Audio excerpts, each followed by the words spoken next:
Soyez les bienvenus à une nouvelle transmission de l'Institut Vie pour tous.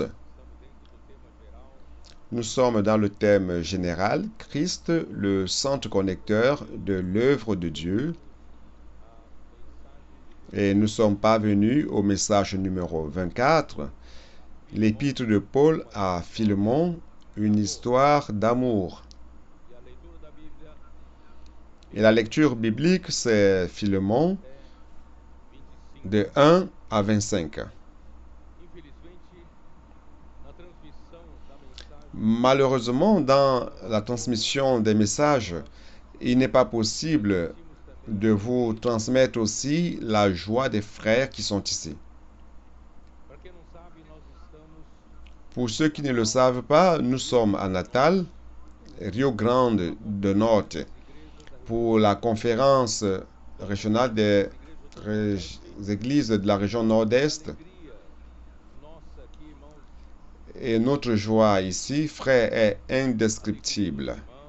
La joie des frères, la joie de l'esprit, car beaucoup ici pratiquent le fait de faire habiter la parole de Christ richement en nous, parlant entre nous, nous instruisant entre nous, et cela produit une joie, un bonheur indescriptible. Nous avons eu des expériences dans les rues d'une manière merveilleuse. Donc, malheureusement, il n'est pas possible de transmettre ces images de la joie des frères dans la réunion. Et je dois aussi lire qu'en fin de compte, nous sommes dans le nord-est brésilien et une sœur a fait un cordel résumant le message d'hier.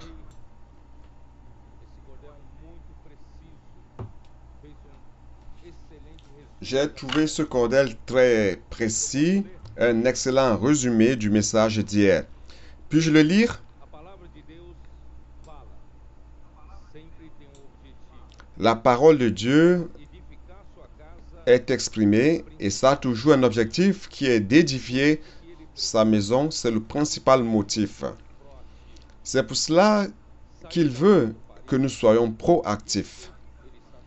Sortir des quatre murs, il nous appelle à cela. L'immersion dans la sainte parole est la partie essentielle du plan. Pour alors aller dans les rues, toujours sous son commandement. Aujourd'hui, Dieu est en train de lutter à travers son Église.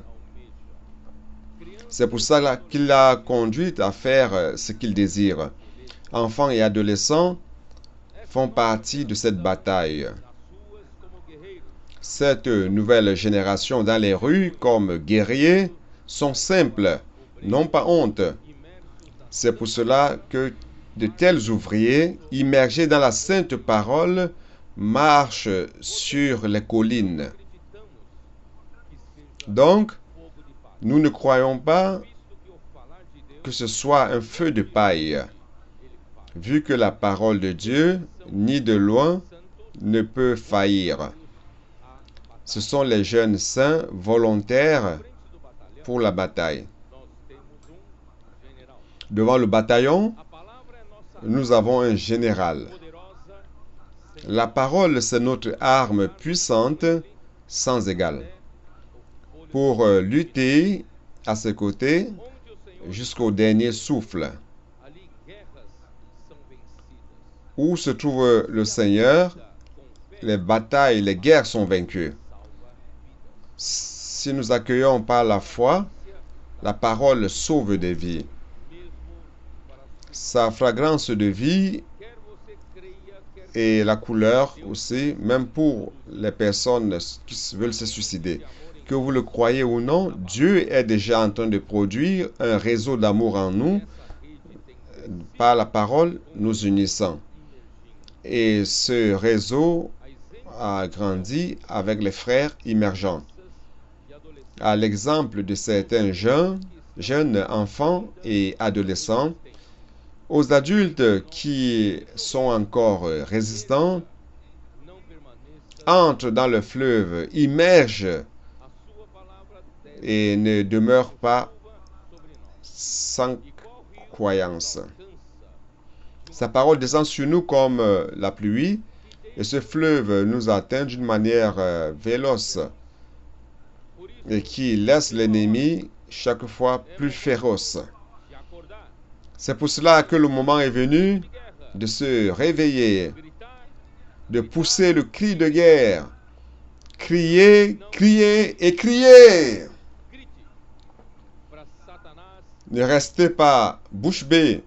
Criez afin d'expulser Satan, soit de celui qui produit des fruits au Seigneur. Il nous a tout donné, la terre, il l'a créé pour nous. Aujourd'hui, il veut voir le résultat de son labeur d'amour. À chaque ère, Dieu utilise un canal pour s'exprimer.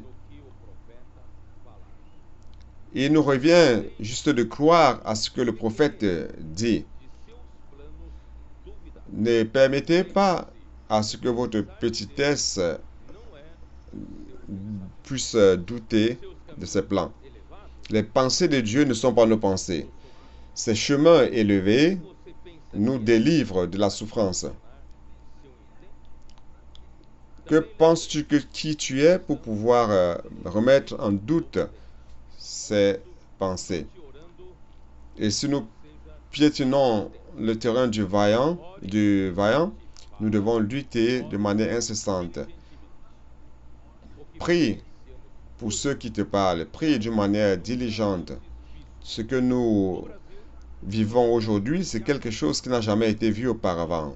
Au Brésil, en Europe, en Afrique, tout cela n'a jamais été prévu. C'est la procession triomphante de notre Seigneur Jésus-Christ.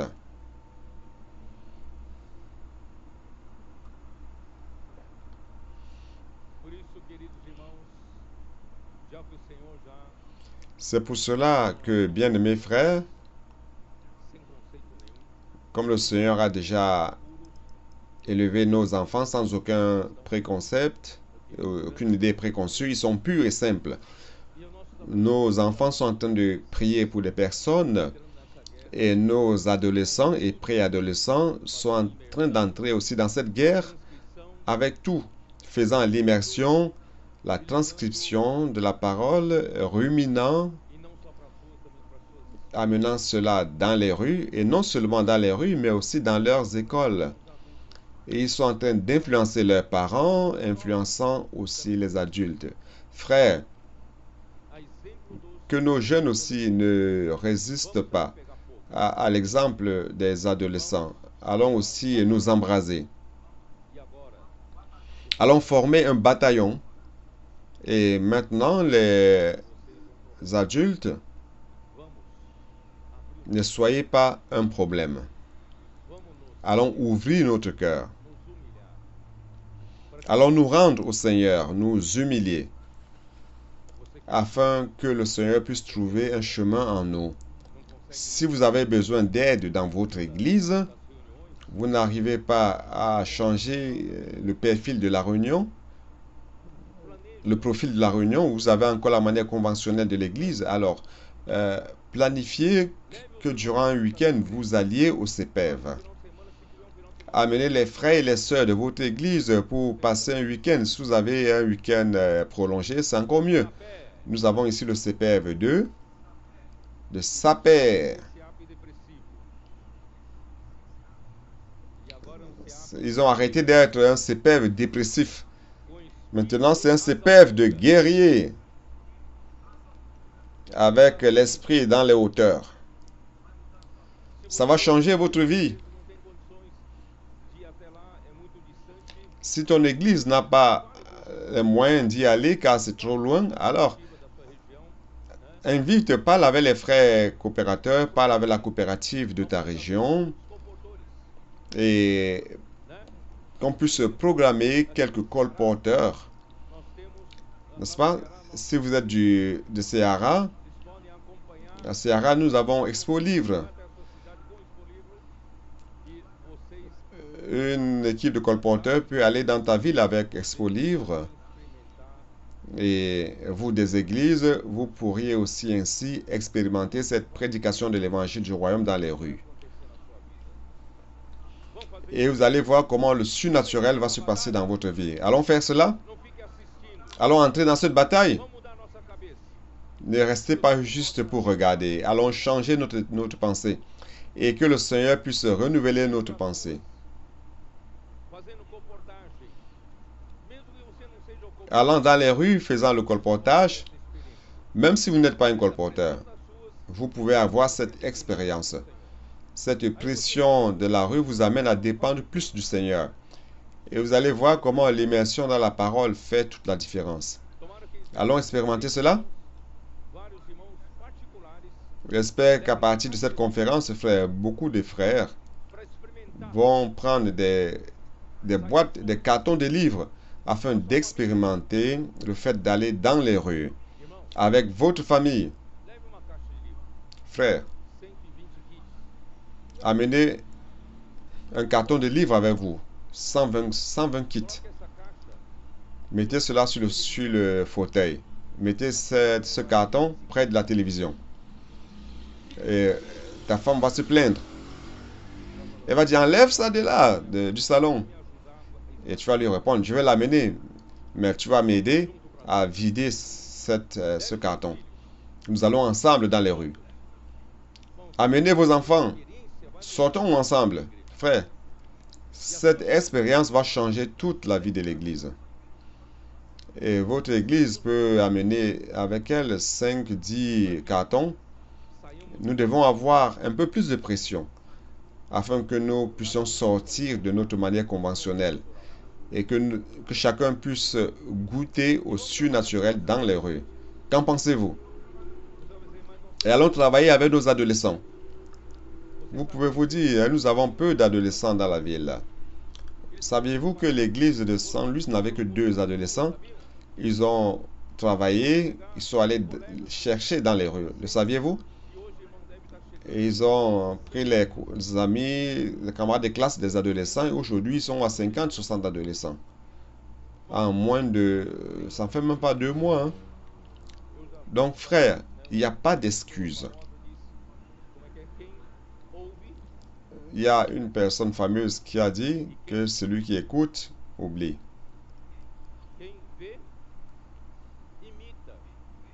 Celui qui voit imite. Ça ne sert à rien d'imiter. Et celui qui justifie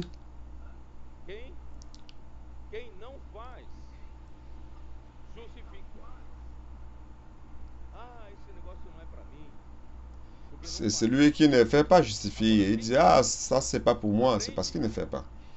Alors maintenant, celui qui fait, apprend. Si vous n'avez jamais fait, vous n'avez même pas le droit de critiquer. Parce que vous n'avez pas expérimenté, n'est-ce pas? Allons pratiquer. Et c'est ainsi que vous allez apprendre. Allons changer le profil. Allons embraser nos adolescents. Nos adolescents vont embraser leurs parents, ils vont embraser la vie de l'Église et vous allez voir que les réunions de l'Église ne seront plus jamais les mêmes. Amen. Oh Seigneur Jésus.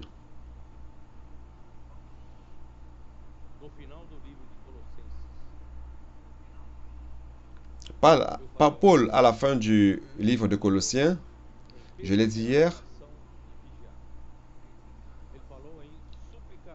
il a parlé de persévérer et veiller, il a parlé aussi de supplier, de la supplication en faveur de celui qui parle.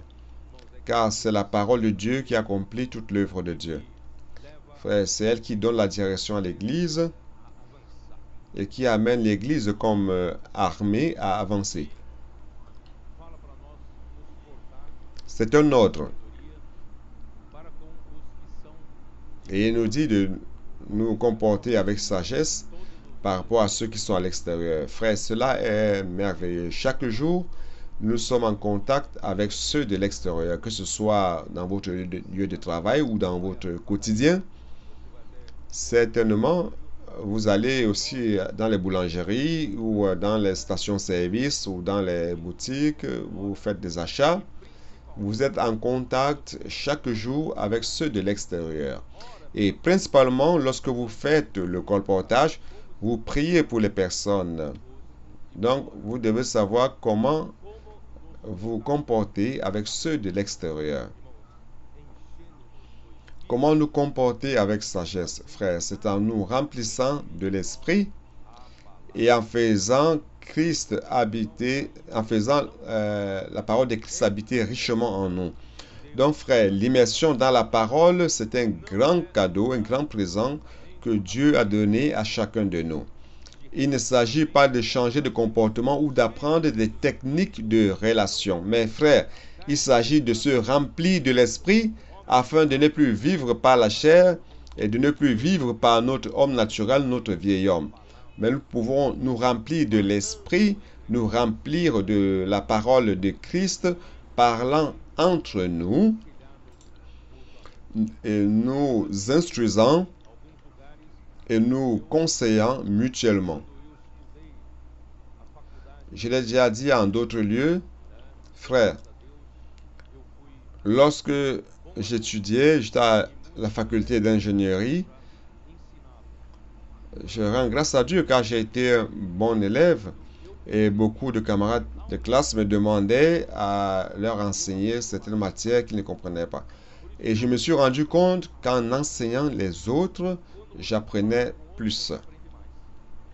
Frère, c'est pour cela que nous devons apprendre à nous parler les uns les autres. Lorsque vous parlez la parole les uns les autres, vous apprenez plus. Paul connaissait ce secret. C'est pour ça qu'il dit, instruisez-vous et conseillez-vous mutuellement. Frère, cette manière, et non seulement cela, j'ai appris, frère, à prendre des notes dans mon carnet de notes. Même que j'avais des livres pédagogiques, que j'avais des bords,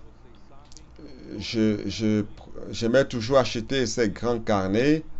Je ne sais pas si vous le saviez. Les carnets qui avaient des spirales avaient une marge à gauche, n'est-ce pas, où vous pouviez écrire et vous pouviez prendre des notes. Donc, avant d'utiliser une page, je faisais une autre marge à droite, une autre marge à droite. Donc, il y a la marge à gauche et la marge à droite. Et je prenais les notes au milieu, mes notations, mes notes. C'est la transcription que les adolescents sont en train de faire. Et après avoir fait pris mes notes de transcription, j'écoute de nouveau. Donc, frère, nous ne pouvons pas tout simplement nous confier au fait de juste écouter. Parce que lorsque nous écoutons, nous oublions. Nous devons noter. Et lorsque nous écoutons pour la deuxième fois, vous allez vous rendre compte qu'il y a plusieurs choses que vous avez laissées échapper. Ah, comment j'ai pas vu cela? Et c'est ainsi que vous allez remplir de nouveau. Et lorsque vous allez réviser ce message-là, que vous commencez à mettre à la marge de droite le résumé de chaque paragraphe. Ce paragraphe parle de quoi? Et vous mettez le mot-clé. Et en voyant le mot-clé, vous savez déjà de quoi le paragraphe parle.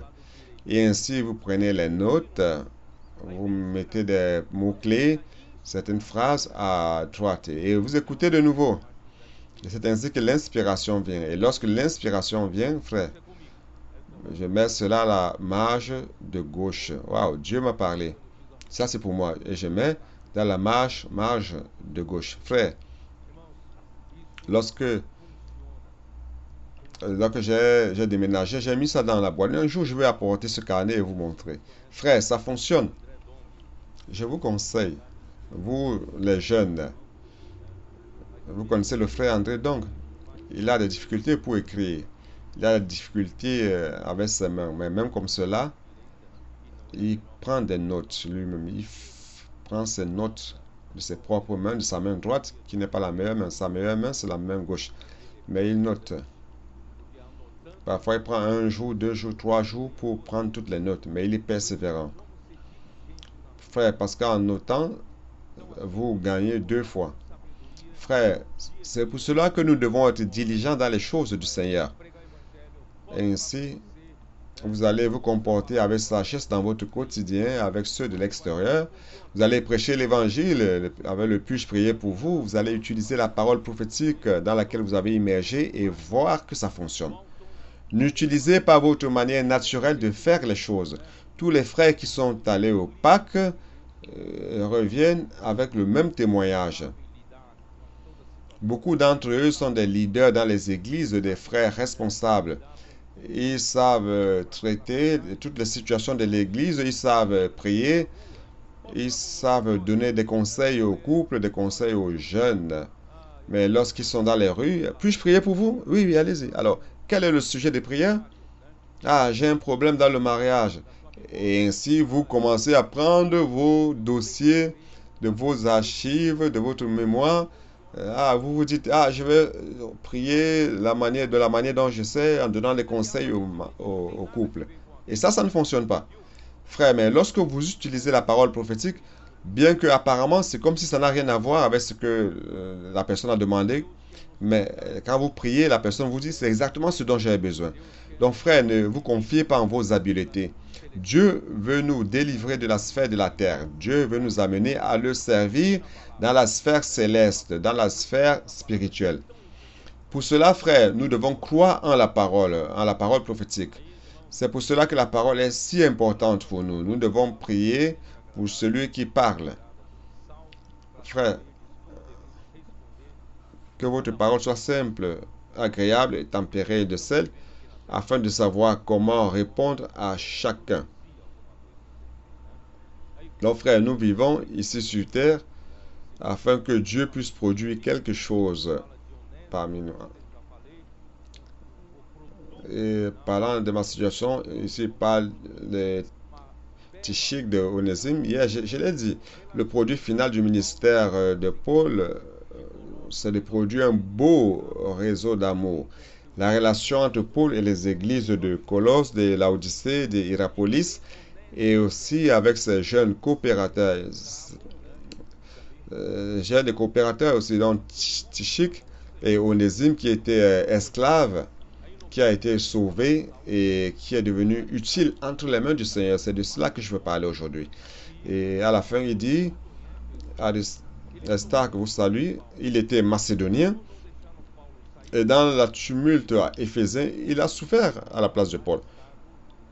Les frères n'ont pas permis que Paul sorte, car il pouvait être tué.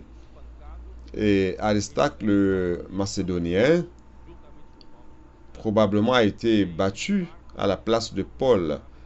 Et il a été prisonnier avec Paul à Rome. Et il y a Jean-Marc, vous savez que c'était le jeune qui avait abandonné Paul et Barnabas lors de leur premier voyage. Il n'a pas supporté la souffrance, les naufrages, les difficultés dans l'œuvre du Seigneur.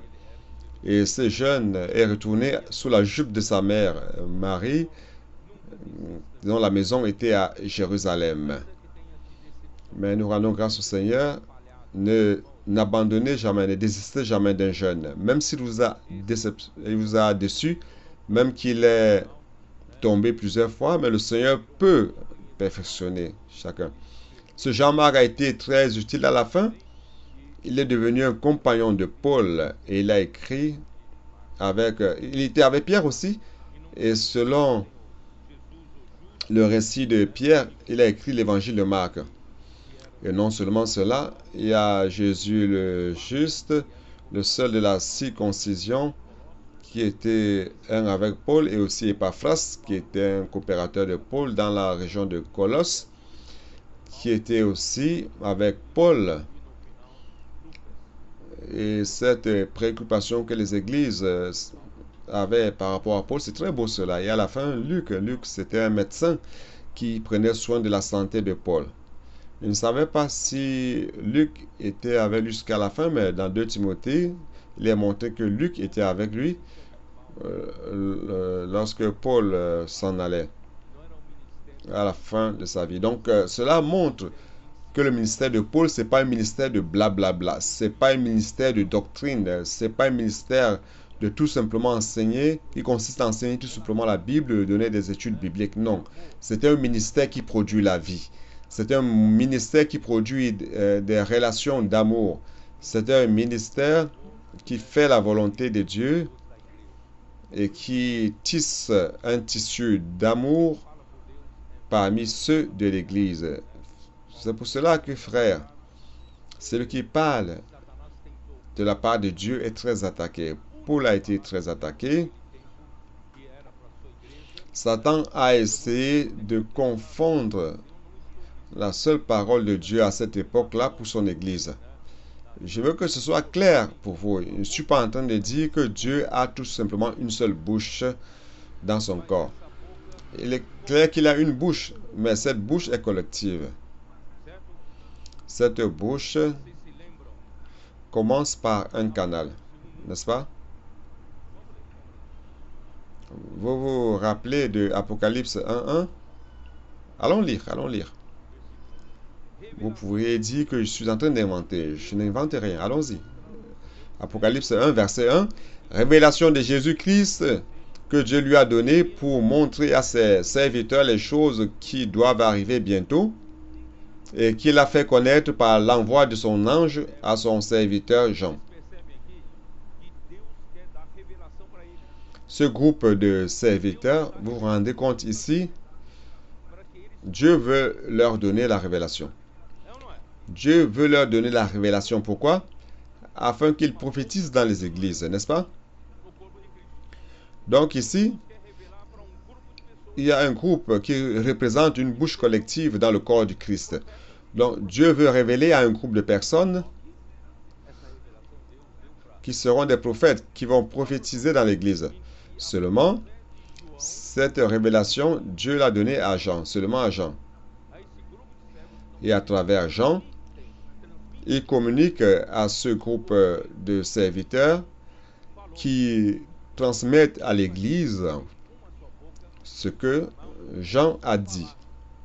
Donc, frère, Dieu fait cela afin d'avoir une seule bouche, un seul canal et un seul langage.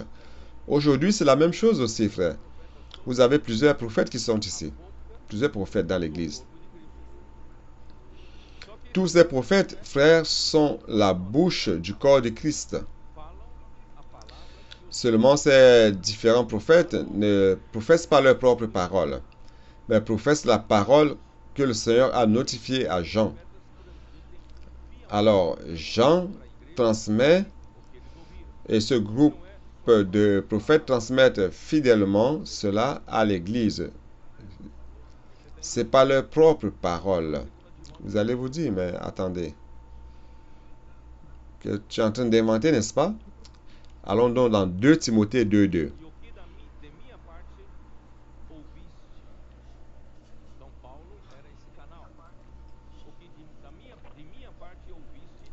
Et ce que tu as entendu de moi. Donc Paul était ce canal. Il dit, et ce que tu as entendu de moi, en présence de beaucoup de témoins, confie cela, confie-le.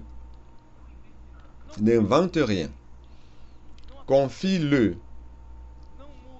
C'est cela, ne filtre pas. N'y ajoute rien. Ne change rien. Ne te dis pas, ah, c'est ceci qui est bon pour l'église dans laquelle je suis et cet autre n'est pas bon. Non. Tu dois apprendre à être un fidèle transmetteur de la parole. C'est ainsi que le Seigneur va te considérer fidèle pour t'utiliser comme prophète de Dieu. D'accord? Qu'est-ce qui se passe?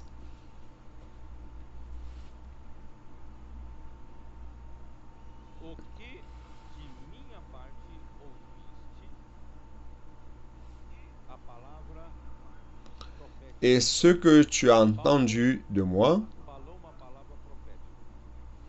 la parole prophétique.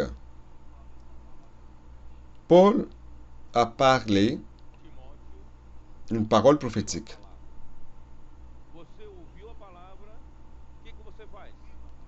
Timothée a écouté la parole.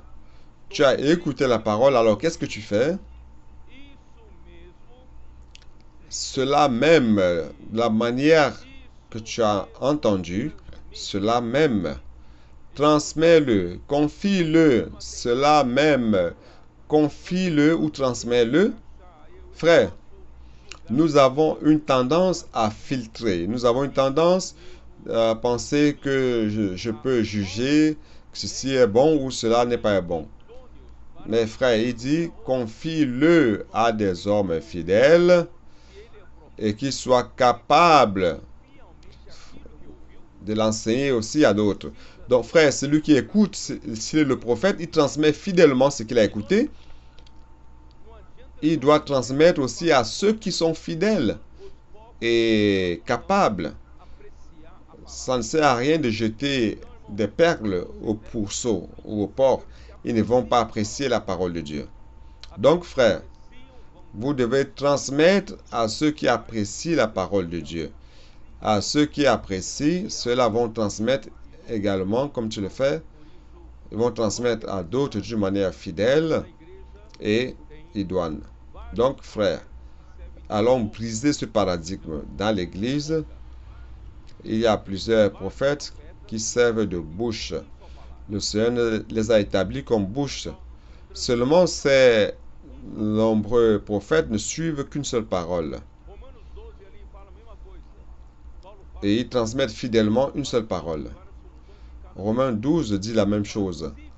Paul parle de plusieurs dons, plusieurs fonctions que chaque membre a. Et dit, s'il y a prophétie, ici, s'il y a prophétie, c'est parler de la part de Dieu. Parler de manière inspirée par l'Esprit Saint. Il ne s'agit pas de parler de la part de Dieu à la manière que vous voulez, mais c'est de parler étant inspiré de l'Esprit Saint.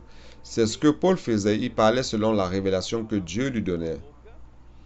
Frère, celui qui parle de la part de Dieu doit attendre que Dieu mette sa parole dans sa bouche. Et il ne pourra parler que ce que Dieu a ordonné. Car chaque parole qu'il prononce doit être la parole de Dieu. Et chaque parole qu'il prononce doit s'accomplir. Ça doit s'accomplir selon ce qu'il a dit. Si cela ne se passe pas, alors ce n'est pas la parole de Dieu. Et cet homme n'est pas le prophète de Dieu. Et Deutéronome 18 dit, vous ne devez pas avoir peur de lui. Donc frère, nous rendons grâce au Seigneur, car nous avons durant ces derniers temps, plus que jamais, nous avons la parole prophétique. Et nous devons aimer cette parole. Car frère, c'est cette parole qui va nous amener jusqu'à la fin. Amen. Qui est-ce qui est désireux de l'avènement du Seigneur? Frère, j'aime l'avènement du Seigneur. Cela me donne de la motivation. Frère, ma motivation, ce n'est pas la gloire des hommes. Ma motivation, ce n'est pas d'avoir un quelconque gain ici sur terre ou avoir quelconque intérêt ici sur terre. Non. Frère, mon intérêt, ma motivation, c'est que lorsque le Seigneur reviendra, que j'ai une couronne de justice qui m'est réservée. La récompense. Régner avec Christ durant 1000 ans. Frère, j'espère que ce soit aussi ta motivation. Frère, donc je rends grâce au Seigneur pour tout cela. Cette parole est en train de produire, frère, un produit pour Dieu. C'est ce que Dieu veut.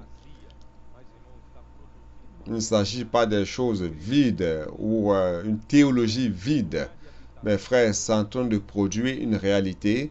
L'Église est en train d'être édifiée. Le lieu d'habitation de Dieu par l'Esprit est en train de s'établir afin que Dieu puisse se reposer, frère. Et aussi un réseau d'amour. Nous sommes de plus en plus unis en amour. Nous sommes de plus en plus unis. Frère, je sais comment vous expliquer cela. Nous sommes en train de nous unir en levant chaque vide, chaque espace vide en nous. Frère, aujourd'hui, parmi nous, chacun de nous, il y a encore une certaine distance les uns les autres.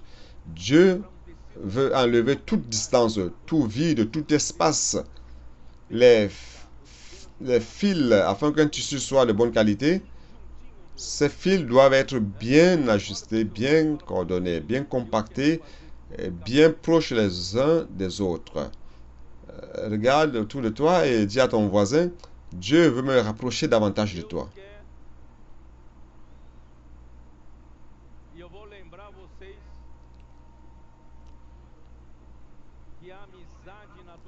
Et je vais vous rappeler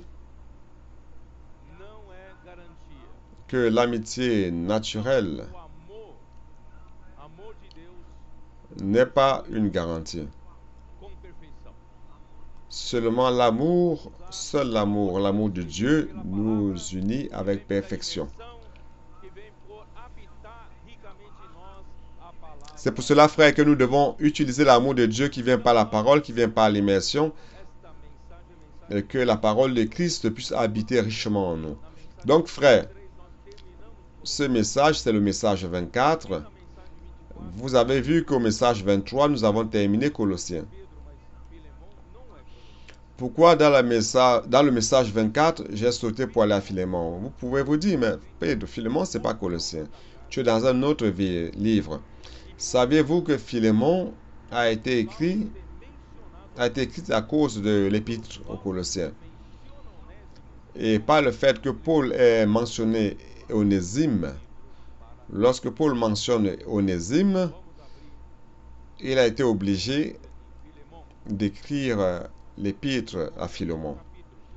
Allons ouvrir notre Bible en Philémon. Philémon n'a qu'un seul chapitre, donc il n'y a pas de nombre de chapitres, il y a un seul verset, il n'y a que des versets. Paul, prisonnier de Christ Jésus,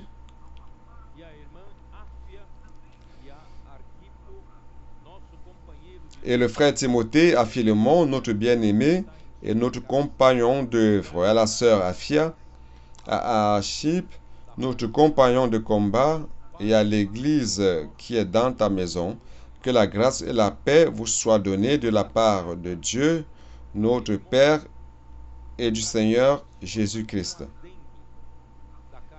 Frère, la carte à Philémon est pratiquement une partie de la suite de l'épître aux Colossiens, car à la fin de l'épître aux Colossiens, Paul annonce que Tychik allait amener la lettre en personne.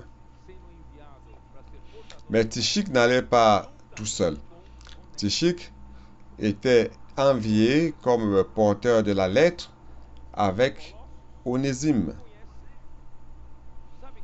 Et Onésime est connu de ceux de Colosse. Vous savez qui est Onésime?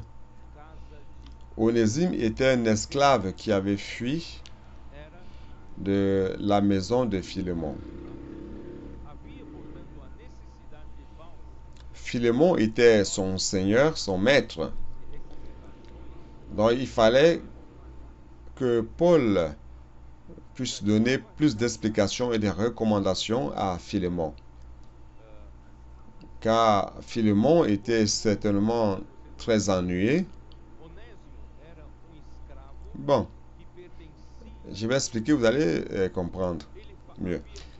Onésime était un esclave qui appartenait à Philémon. Il avait fui de son propriétaire. Je ne sais pas si vous le saviez. À cette époque-là, c'était la loi de cette époque-là. À cette époque-là, il n'y avait pas d'école qui avait des cours pour former des professionnels. Il n'y avait pas d'école de profession. Donc, si vous aviez une ferme, un champ, et que vous aviez besoin de travailleurs, il n'était pas possible d'aller dans une école pour recruter des travailleurs. Donc, à cette époque-là, vous devriez aller sur le marché des esclaves et acheter des esclaves. Et les esclaves étaient vendus comme des outils de travail. Et lorsque vous achetez des esclaves, ces esclaves commencent à devenir votre propriété. Et vous êtes les propriétaires de ces esclaves. Il y avait même des certificats de propriété. Donc vous pourriez faire d'eux tout ce dont vous voulez. Donc un esclave à cette époque-là n'était même pas considéré comme une personne. Ils étaient considérés comme des marchandises, comme des instruments de travail. S'ils sont paresseux, on pouvait les punir. S'ils faisaient quelque chose de grave, on pouvait même les tuer. Vous comprenez? Donc, c'était comme cela la loi du travail de l'époque. Alors, les esclaves venaient d'où? De la région de Paul. D'où venaient les esclaves? Différemment des Amériques à cette époque-là, les esclaves venaient d'où? Ils venaient des peuples vaincus.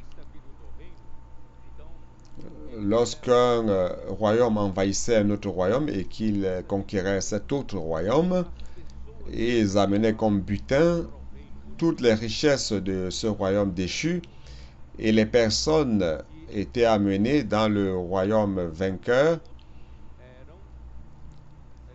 et ces personnes qui ont été captives deviennent des esclaves. C'était comme cela qu'on obtenait les esclaves.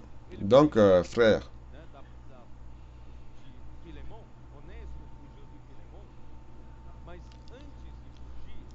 après avoir fui de Philémon, c'est-à-dire Onésime qui a fui de Philémon, avant de fuir, il a causé un préjudice, peut-être un préjudice si grand.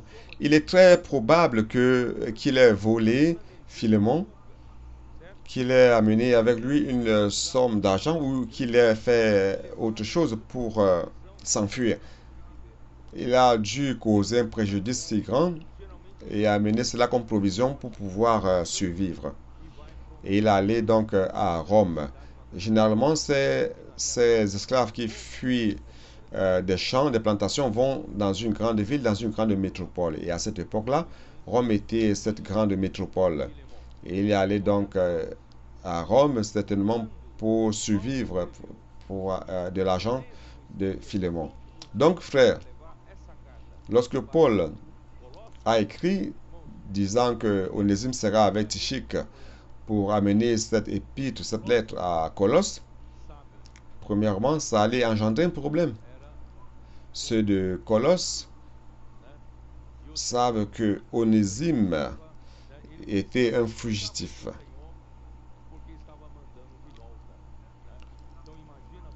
Et il devait expliquer à son maître pourquoi il le renvoyait.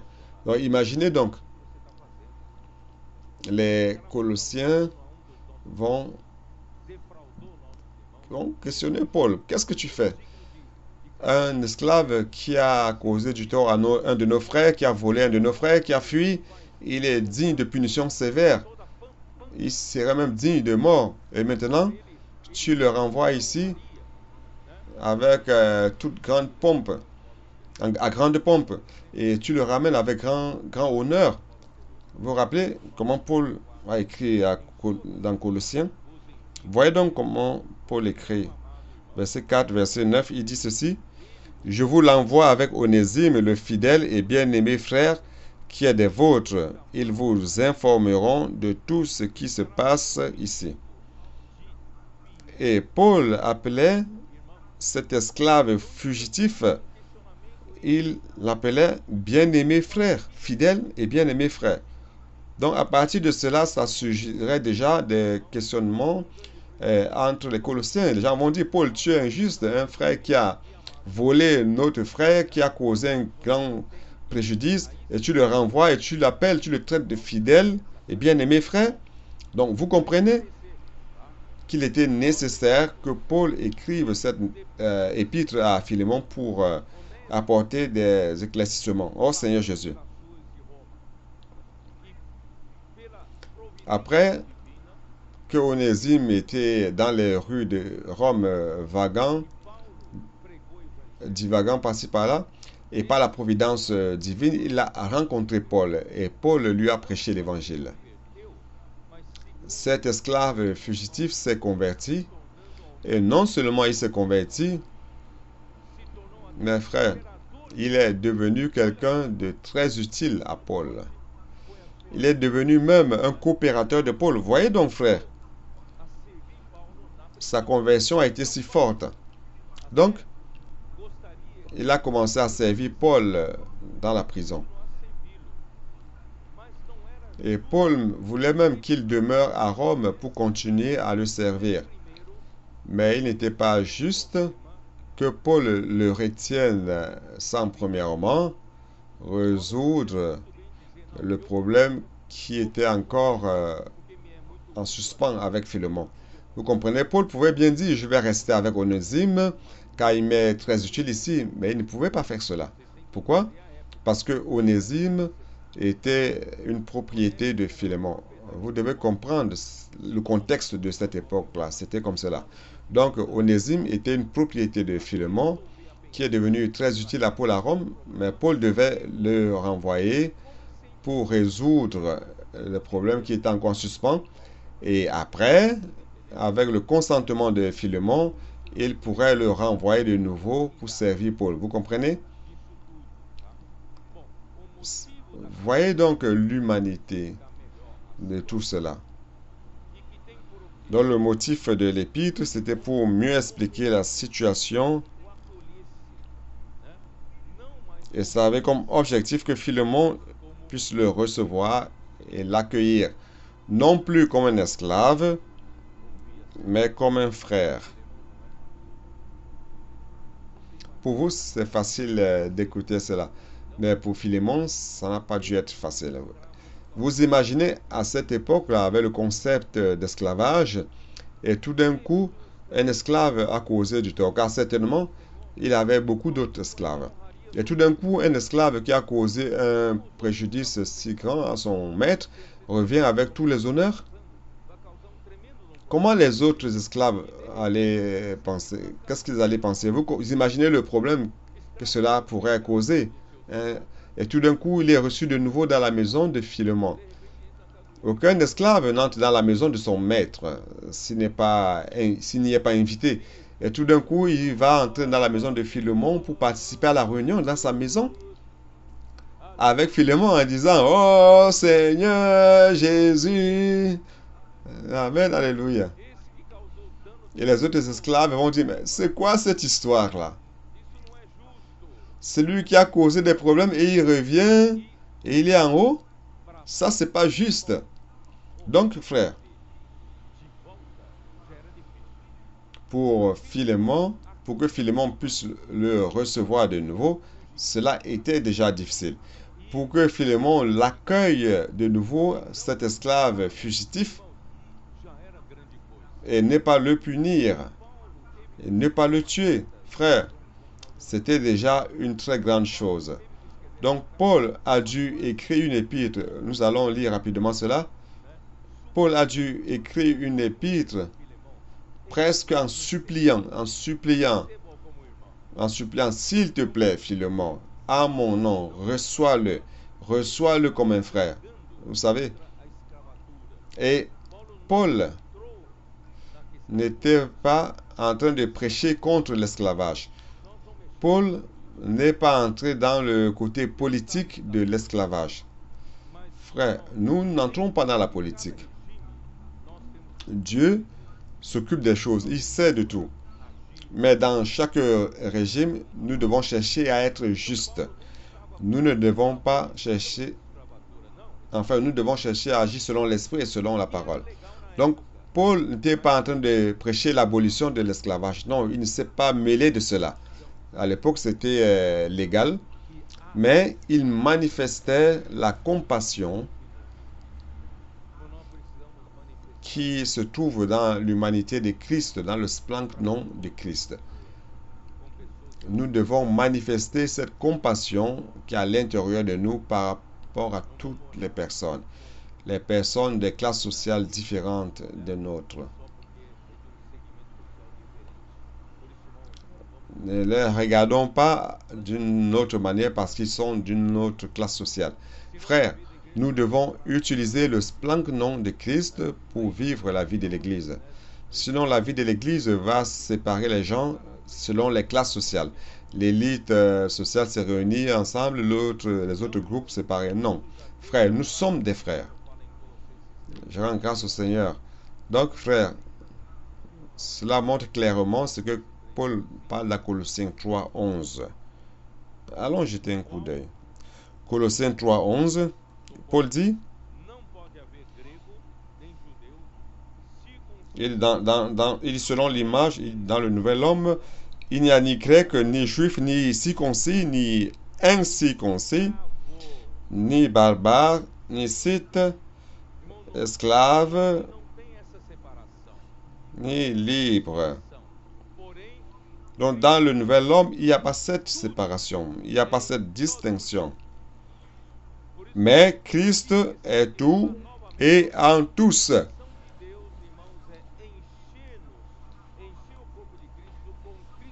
C'est pour cela que hier j'ai bien voulu parler une fois de plus, disant que l'intention de l'homme, c'est de remplir le corps de Christ par Christ lui-même.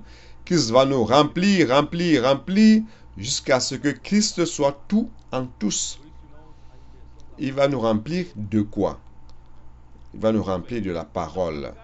Frère, c'est pour cela que l'immersion dans la parole a tout son sens.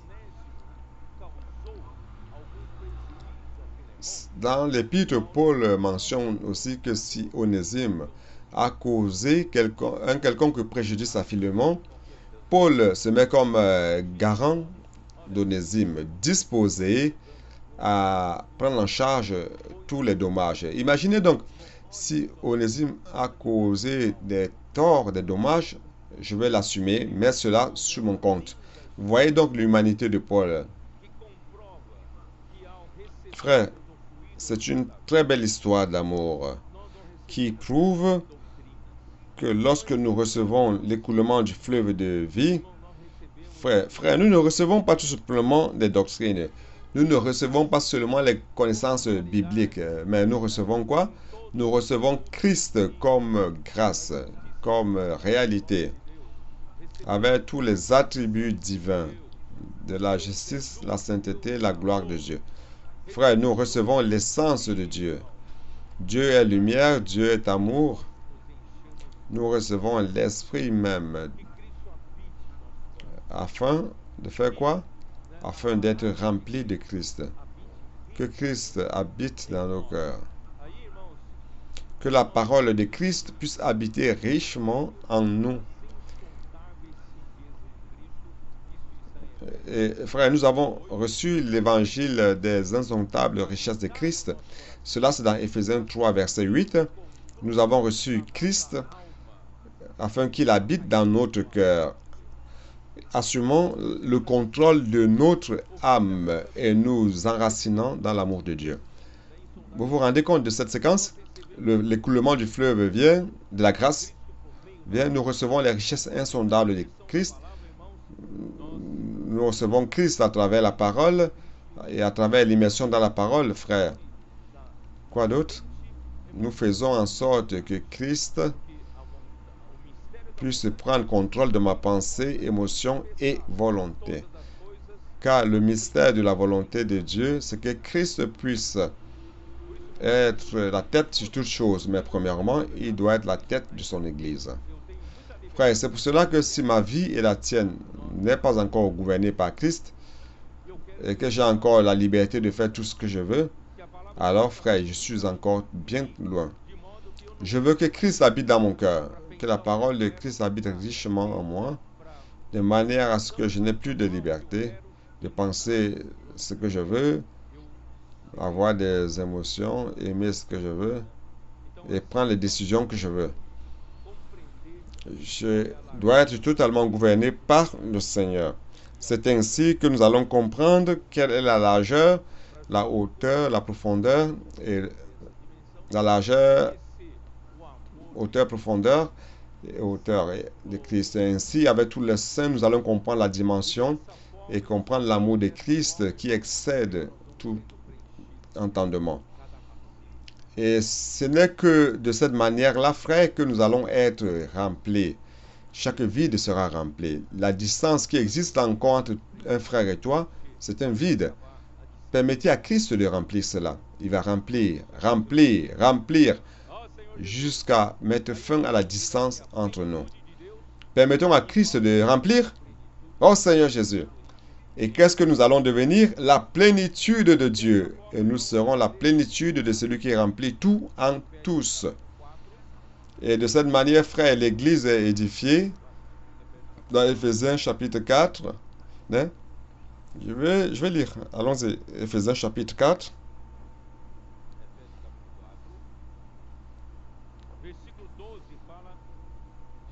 Éphésiens chapitre 4. Verset 12. Dit que nous avons une seule œuvre du ministère. Bien que chacun de nous soit un membre du corps de Christ, à qui Dieu a concédé des dons, et à travers ces dons, nous avons notre ministère des pieds, des mains, la tête, de bouche, des oreilles, c'est-à-dire que chacun de nous a ses dons, ses fonctions, et nous avons notre ministère. Et ces ministères, tous ces ministères, frères, non seulement, il ne s'agit pas des ministères de chacun pour soi, mais en fait, tous ces ministères, c'est pour un seul unique ministère. Quel est notre unique ministère? C'est le ministère du corps. Quel est le ministère du corps? C'est pour son édification même. Donc, notre ministère, frère, c'est l'édification du corps du Christ. Et comment allons-nous faire cela? C'est ainsi que nous avons le verset du chapitre 4. Où suis-je?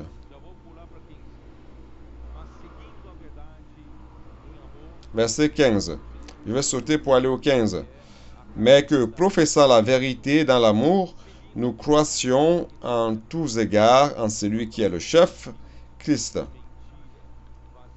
Professant la vérité ou suivant la vérité, c'est suivre la réalité. Nous sommes remplis de vides, de mensonges, de vides, de vanité. Lorsque Satan nous a déconnectés de Dieu, il nous a remplis de vanité. Et aujourd'hui, nous suivons la vérité afin que tu ne soyons plus frères des chrétiens de façade. L'Église ne peut être une Église uniquement de théories, de doctrines. Nous devons avoir la réalité spirituelle, frère. C'est pour cela que nous devons suivre la réalité. Nous devons suivre la vérité, mais en amour. Dieu veut produire l'amour parmi nous. Donc, suivant la vérité en amour, nous croissions à tous égards en qui? En celui qui est le chef, Christ. Car Dieu désire que Christ soit notre chef. Donc, allons croître à partir de la tête. Et de la tête, qu'est-ce qui vient? Qui promeut la croissance de la tête? La tête envoie la parole. N'est-ce pas?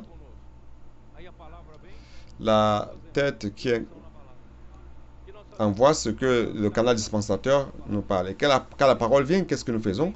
Nous émergeons dans la parole, nous permettons à la parole de Christ d'habiter richement en nous.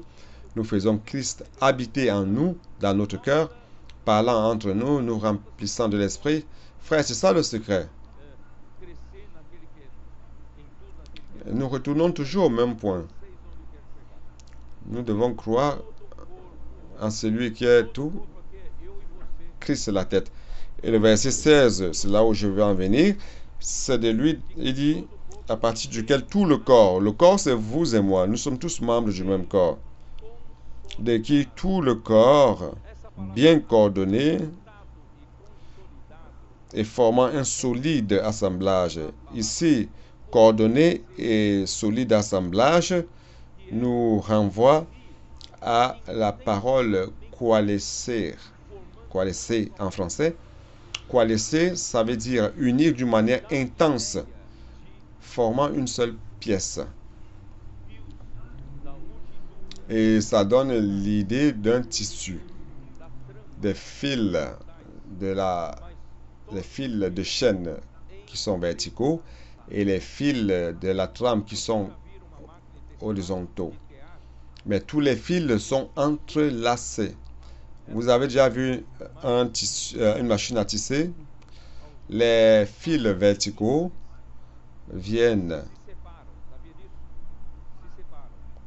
les nombres pairs et impairs se séparent. Le saviez-vous? Ici, nous avons les fils pairs et de l'autre côté, les fils impairs. Et après, on a la lance qui tire un fil de la trame. La lance tire un fil de la trame et c'est Christ. Christ, c'est le centre connecteur de l'œuvre de Dieu. Donc, Christ va tirer ce fil horizontal. Il tire ce fil horizontal qui vient vers l'autre bout. Et qu'est-ce qui se passe? Ces fils longitudinaux qui forment les nombres pairs et impairs de l'autre côté vont s'inverser. Et lorsqu'ils s'inversent, le fil horizontal qui est passé devient entrelacé. Et la lance retourne de nouveau. Et lorsqu'elle retourne,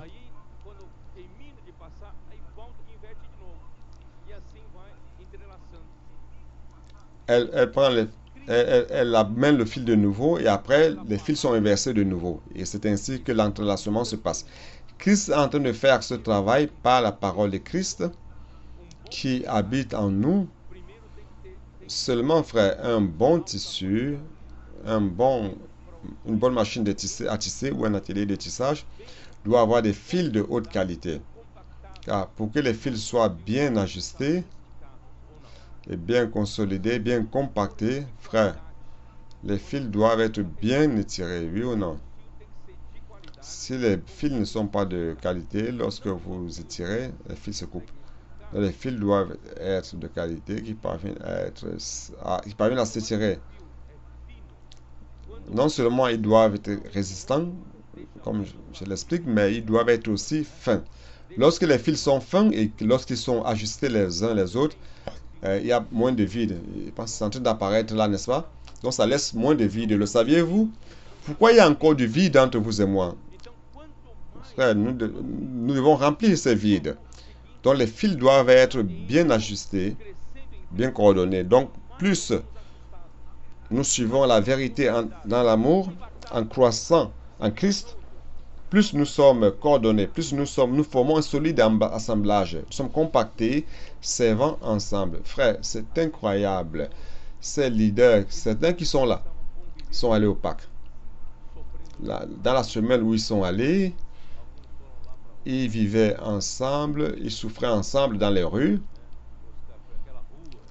Certains sont allés à Oscar Freire, la terreur, n'est-ce pas?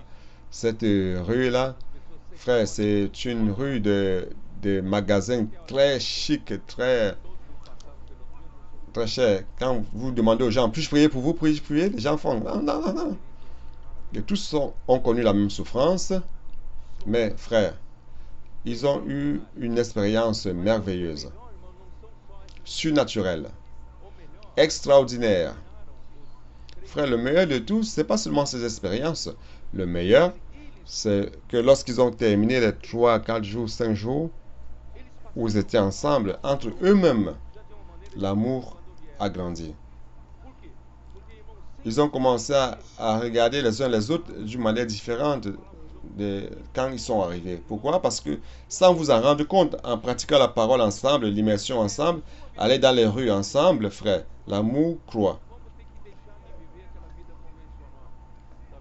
Si vous voulez que dans votre vie de l'église, l'amour croisse, frère, arrêtons de vivre de cette vie conventionnelle de l'église de manière qu'on faisait avant. On avait notre vie et au moment de la réunion, nous devenions spirituels. Ah, amen, frère, amen, allons parler la parole et tout. Mais à la maison, vous devenez cet homme naturel de toujours. Donc, le temps que le Seigneur a pour nous coalescer, pour nous décider, c'est seulement durant la réunion. Et le reste de notre temps, Dieu n'arrive pas à travailler en nous. Pourquoi? Parce qu'il n'y a pas une parole de Christ qui habite en nous de manière riche. Et nous ne croissons pas en celui qui est la tête, qui est Christ.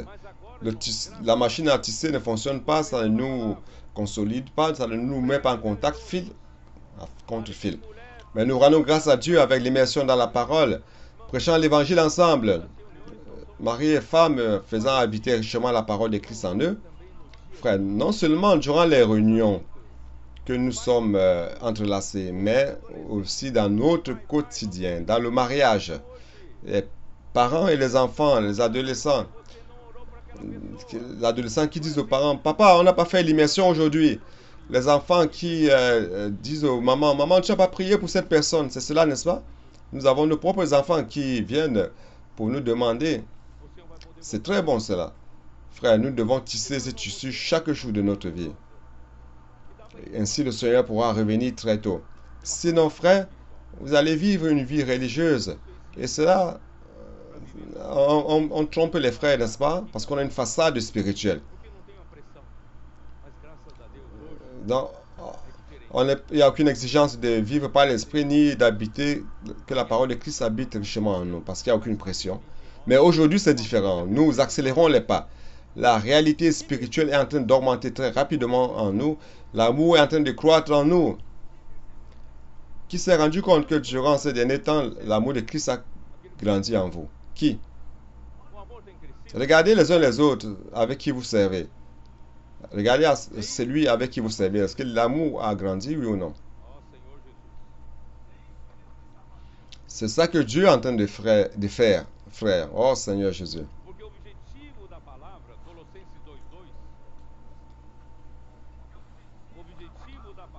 Parce que l'objectif de la parole, Colossiens 2:2, l'objectif de la parole, voyez ici, Colossiens 2:2, afin qu'ils aient le cœur rempli de consolation et qu'ils soient unis dans l'amour. Ici, cette expression unis dans l'amour, c'est la même chose que consolider ou alors coordonner. C'est coalescer, tisser un tissu, tous ensemble. Le Seigneur veut nous mettre ensemble. Le Seigneur veut nous unir. Il veut nous connecter d'une manière forte encore. Frère, c'est s'unir d'une manière intense. Coalescer, ça veut dire s'unir d'une manière intense. C'est pas quelque chose de normal, mais c'est quelque chose qui est plus que normal. Dieu est en train de faire ce travail en nous. Nous sommes chaque fois plus unis.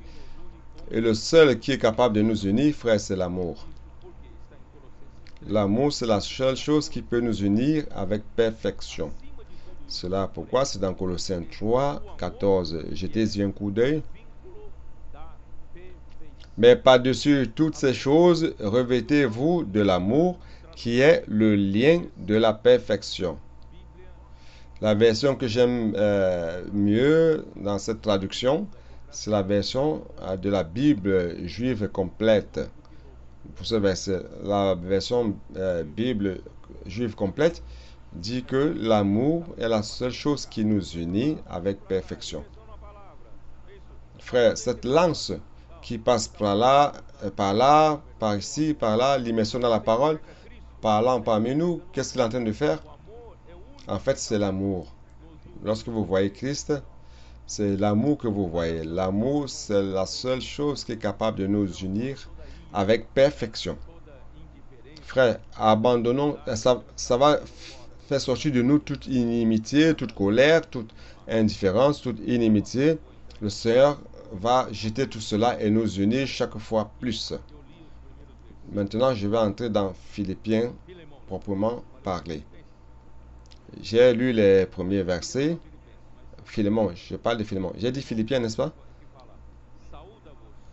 Bien que je voulais bien parler de Philippiens aussi, mais ici c'est Philémon. Il dit,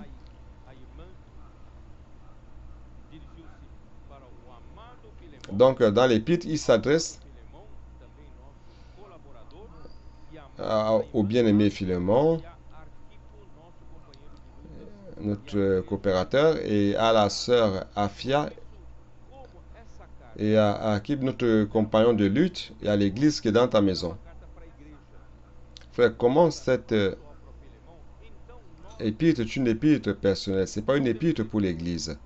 C'est une épître personnelle à Philémon. Donc nous en déduisons, nous ne sommes pas sûrs, mais nous déduisons de cela que Afia devait être sa femme, la femme de Philémon, et Archip, son fils.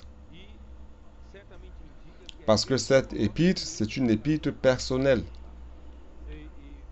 Certainement, cela montre que l'Église à Colosse s'est réunie aussi dans sa maison.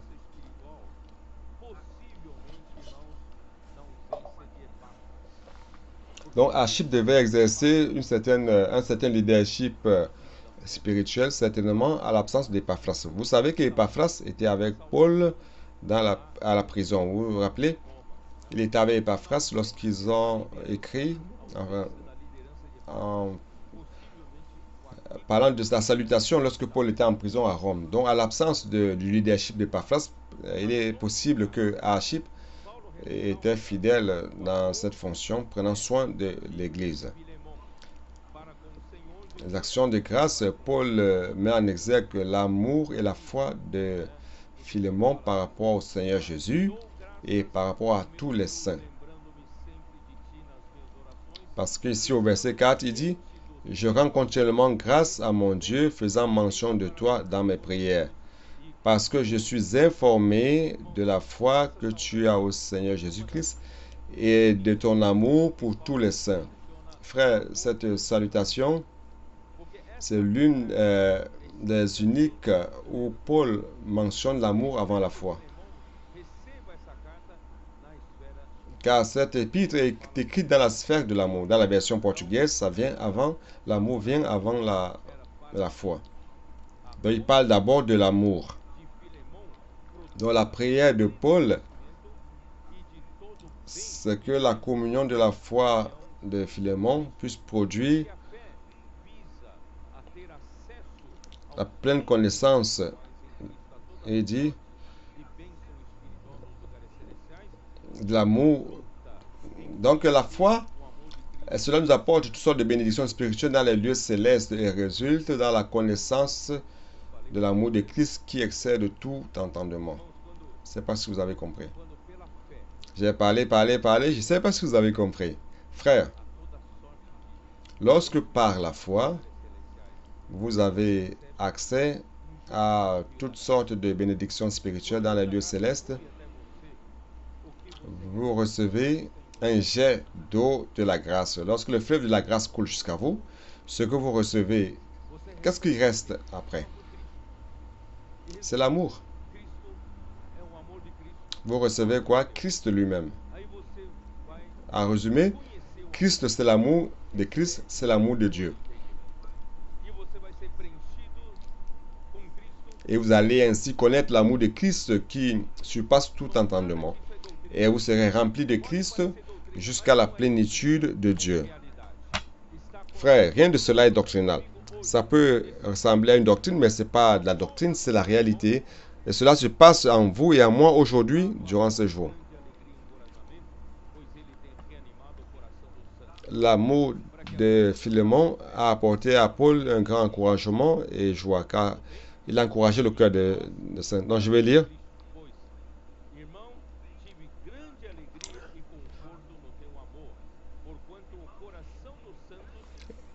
Il dit, je demande, il dit, voilà, en faisant connaître en nous toute espèce de bien, j'ai en effet éprouvé beaucoup de joie et de consolation au sujet de ton amour, car par toi, frère, le cœur des saints a été tranquillisé. Donc, Paul loue le cœur du frère, l'amour du frère par rapport au saint. Verset 8, il dit, c'est pourquoi, bien que j'ai en Christ toute liberté de te prescrire ce qui est convenable, c'est de préférence au nom de l'amour que je t'adresse en une prière, étant ce que je suis Paul vieillard et de plus maintenant prisonnier de Jésus-Christ. Paul dit, je pouvais utiliser mon autorité pour t'ordonner d'accueillir Onésime de nouveau, mais je préfère solliciter au nom de l'amour. Donc, Paul sollicite, étant dans la position d'un vieillard. Voyez donc à quel niveau il s'humilie. Il s'humilie afin que Philémon puisse répondre favorablement à sa demande au nom de l'amour.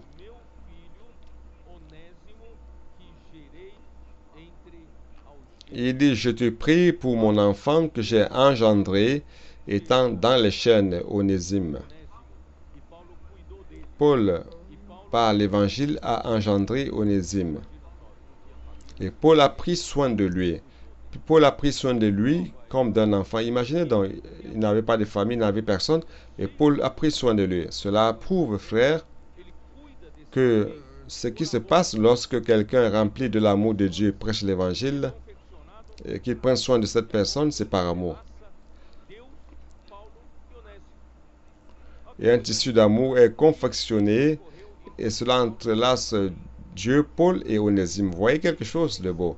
Vous voyez comme cela est beau. Cela s'est passé lorsque Paul était dans les chaînes. Cela intensifie davantage le sentiment qui est impliqué. Imaginez donc Onésime, fugitif, esclave, sans famille, et on lui prêche l'évangile, et il a comme père Paul, père spirituel, et Paul engendre un fils dans la foi, prend soin de lui comme fils. Frère, vous voyez ce que cela engendre.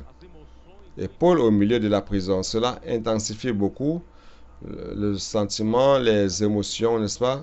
Cela augmente beaucoup l'entrelacement.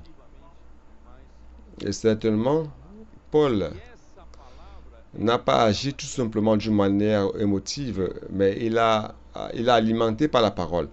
Et c'est cette parole qui entrelace Dieu, Paul et Onésime. Allons continuer, verset 11.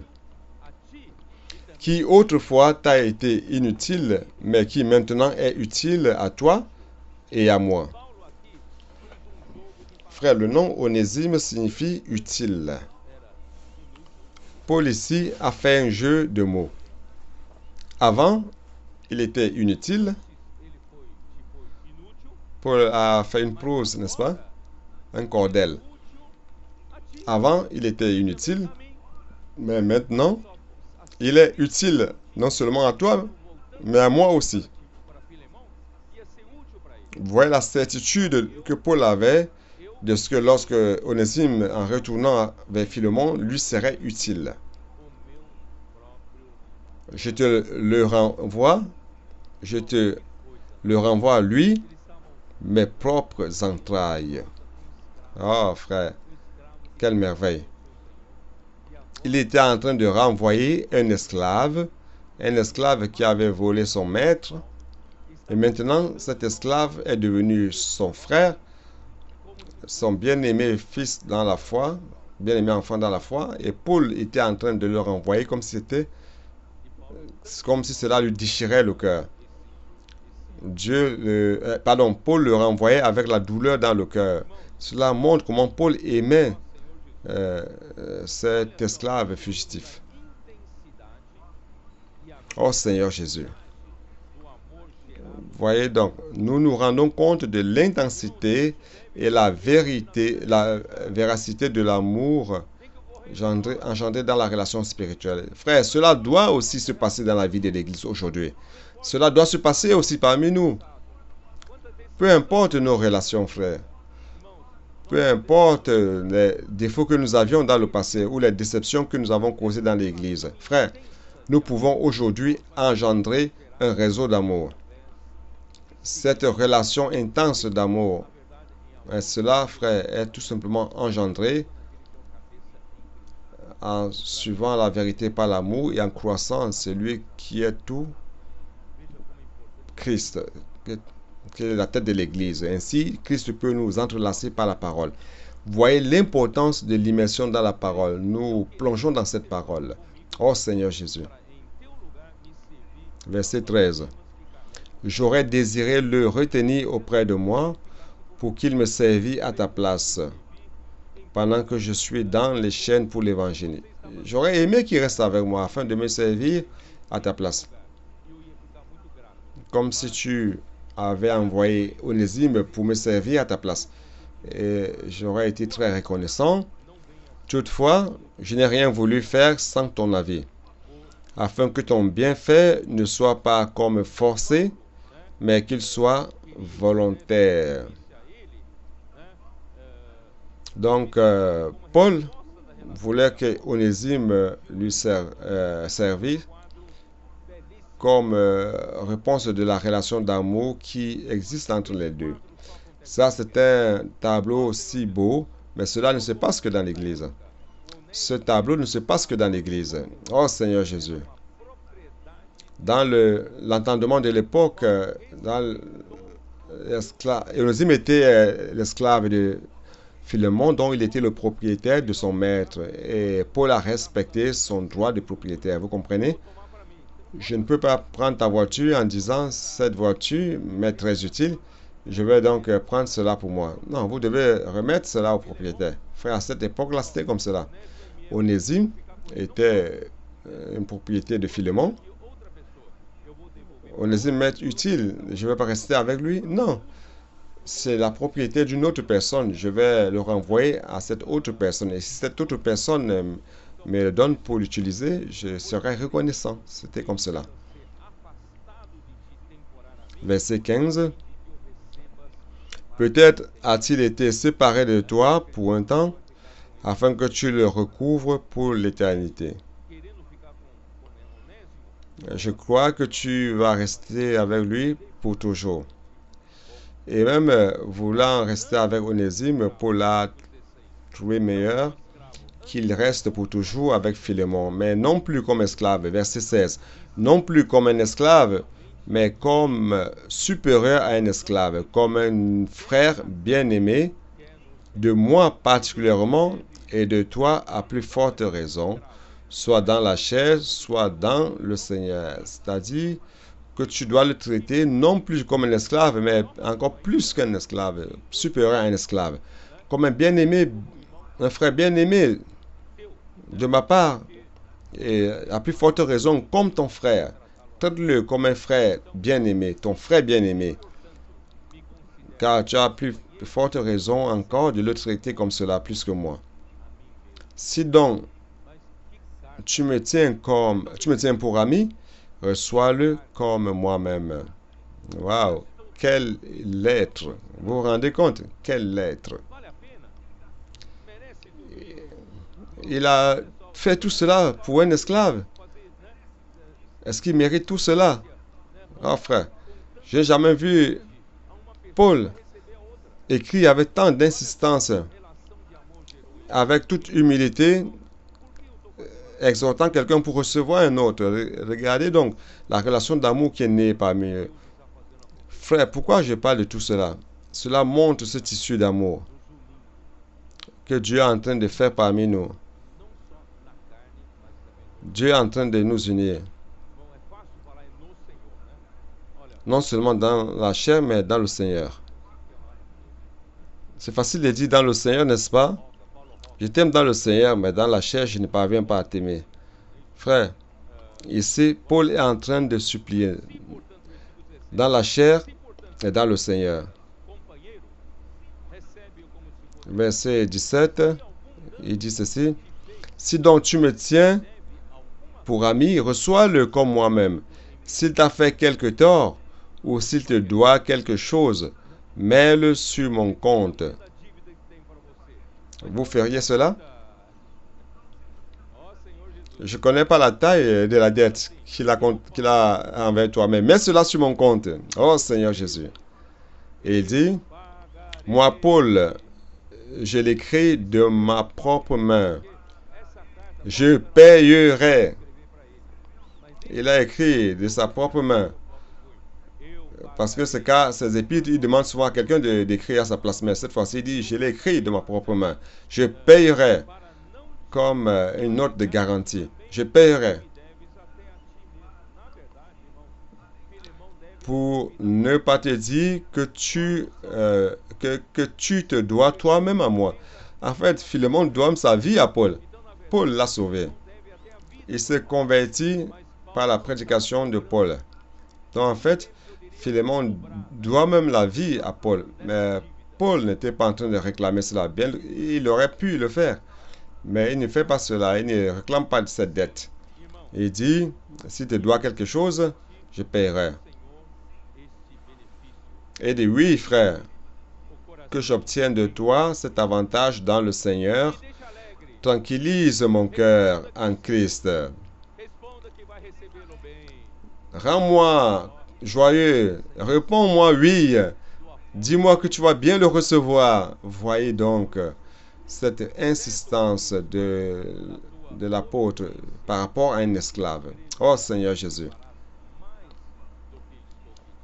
C'est en comptant sur ton obéissance que je t'écris, sachant que tu feras même au-delà de ce que je dis.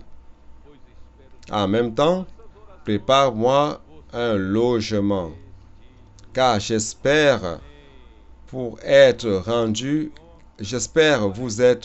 grâce à vos prières. Frère, rendons grâce au Seigneur. Cela paraît, on penserait qu'il s'agit d'une exagération. Mais Paul, il dit recevoir un esclave, c'est comme si tu avais reçu Paul. C'est comme si c'était une exagération, n'est-ce pas? Mais en fait, c'est le résultat final de ce que le Seigneur est en train de faire en nous dans l'édification de l'Église. C'est pour cela que je vous dis, frère, que la relation la plus spéciale qui existe parmi nous, frère, ne pourra être comparée à l'unité, à l'union que Dieu est en train de faire parmi nous. Nous allons nous unir comme un tout si fort, que ça va surpasser toutes nos relations naturelles. Frère, Dieu est en train de nous coordonner et former un solide assemblage dans ce véritable tissu d'amour. Et les liens entre les membres du corps surpassent de loin les liens naturels. J'espère que vous croyez dans mes paroles. Vous pouvez vous dire, aujourd'hui je ne crois pas beaucoup. Il y a les gens dans les gens que j'aime beaucoup avec les liens naturels. J'aime ma femme, mon mari, mes fils, ceci, cela. J'ai doute que cela puisse surpasser cela. Frère, ça va surpasser. Soyez certains. Ce que le Seigneur est en train de faire parmi nous, ce lien d'amour parmi nous, frère, sera très, très, très fort. Donc Paul réitère avec insistance et humilité afin que Philémon puisse répondre favorablement à sa demande. Cela encouragerait son cœur. Cela montre, c'est un échantillon de lien d'amour qui se crée dans l'édification de l'Église lorsque nous plongeons dans la parole de Christ.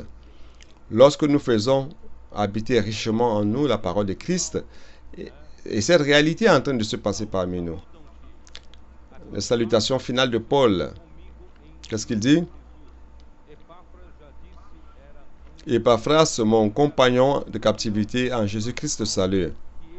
Je l'ai dit, Épaphras, c'était un coopérateur fidèle, compagnon de Paul, qu'il a engendré à Éphèse lorsqu'il est resté là durant 2 ans dans l'école de Tyrannus en enseignant la parole. Il a engendré Épaphras. Il était en captivité, prisonnier avec lui. Et il y a Marc qui est Jean-Marc, je l'ai déjà dit, qui avait échoué par le passé, mais qui est devenu utile et fidèle compagnon de Paul en prison. Aristarque, c'est ce Macédonien qui, durant le tumulte à Éphèse, où la multitude voulait prendre Paul et le faire mourir, les frères n'ont pas permis à ce que Paul apparaisse et Aristarque a été battu à la place de Paul. Et Démas, qui est Démas? Démas était un coopérateur de Paul. Dans le livre de Colossiens, mais Démas, dans 2 Timothée, a montré qu'il a abandonné Paul et il a commencé à aimer le siècle présent. Frère, cela montre que nous pouvons tomber dans le piège du diable. N'aimez pas le monde, ni les choses qui sont dans le monde, car le monde passe, frère, mais la parole de Dieu demeure pour toujours. Allons aimer la parole du Seigneur.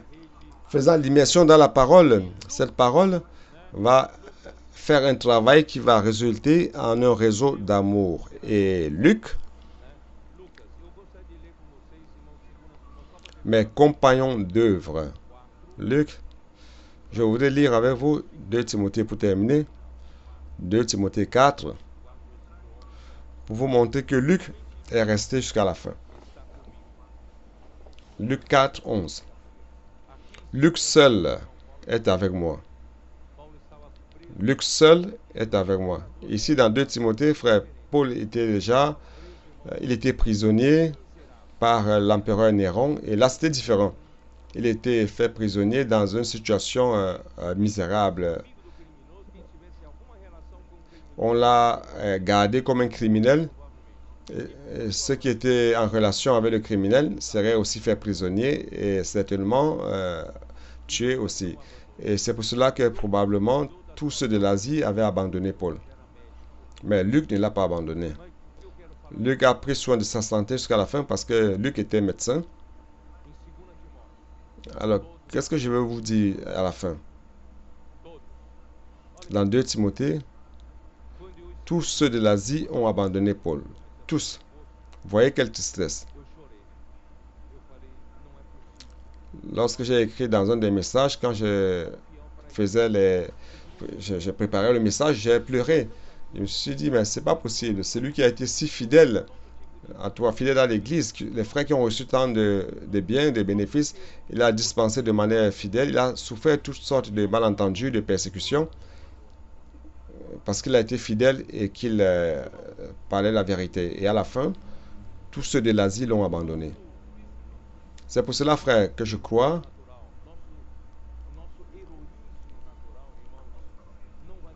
que notre ferveur naturelle, notre héroïsme naturel, frère, ne va pas nous maintenir unis jusqu'à la fin. Vous vous rappelez de Pierre? Lorsque Jésus l'a dit, un de vous va me trahir, les gens disaient, qui sera? C'est moi, c'est nous, c'est qui? Et à la fin, Pierre a dit, même si tous t'abandonnent, je ne te nierai point. Le Seigneur a dit, c'est cette nuit même. Lorsque le coq chantera, tu vas me nier 3 fois.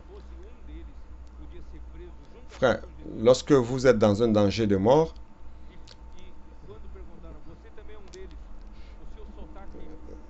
un d'eux pouvait être pris et fait prisonnier avec Jésus et être tué avec Jésus aussi. Et lorsqu'on lui a demandé, mais tu es un de ceux du Galiléen, il a dit non, non, non, il a commencé à bégayer. Frère, lorsque le moment vient, l'instinct de survie parle plus haut. Et vous niez. Et lorsque Paul a été fait prisonnier par l'empereur Néron, et tous ceux qui se disaient amis de Paul étaient en risque. Ceux qui se disaient partie de l'Église étaient dans le danger, étaient en danger. Tous ont abandonné Paul. Mais Onésiphore n'a pas abandonné, Timothée n'a pas abandonné, Luc n'a pas abandonné Paul. Onésiphore a risqué son coup. Il allait jusqu'à Rome pour chercher Paul, car il savait dans quelle prison était Paul. Il a cherché diligemment jusqu'à trouver Paul dans la prison dans laquelle il était. Il a réconforté le cœur de Paul. Il ne s'est pas préoccupé de son propre coup, de sa propre vie.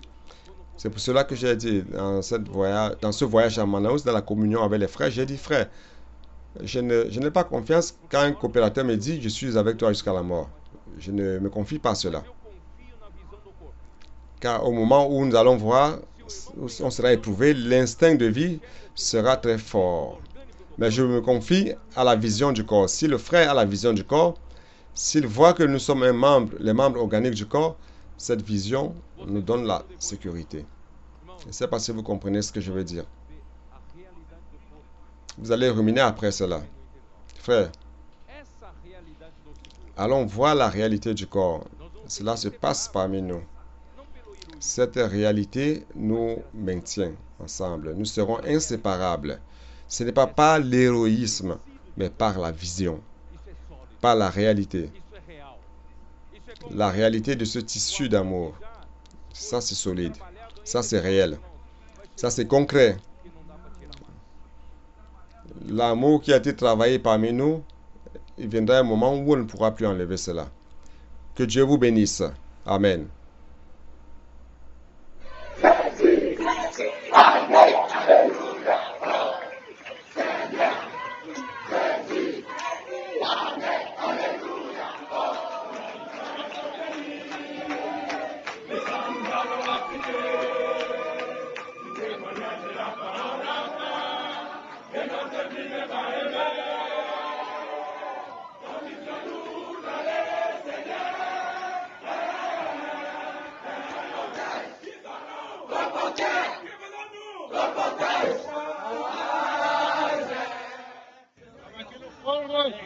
Preparando para fazer a comportagem, amém? Ó Senhor Jesus!